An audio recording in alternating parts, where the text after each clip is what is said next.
Hello, and welcome to my CS50 Final Project. My name is Jason Kowick. I am a senior at Riverside High School in Durham, North Carolina. My project is called Lightning Dodge. It is coded in Lua using Love.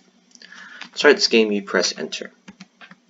Hence the name, your goal is to dodge the lightning by moving this tree with the A and D keys. The game starts off fairly easy, as you can tell by your score in the top left corner, and the fact that there's only one lightning bolt coming down. But when the score increases, more lightning bolts come. And this continues. And there is no end limit to the game. So you can keep playing for as long as you want, as long as you avoid the lightning. Now, I must mind you, some few words of wisdom.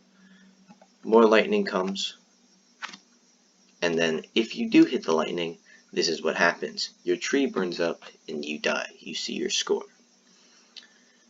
A helpful hint is just to keep in mind, if you do get past the 3 lightning bolts coming down, the lightning will start to get faster, coming in uneven patterns. So be aware, good luck, and I hope you enjoy.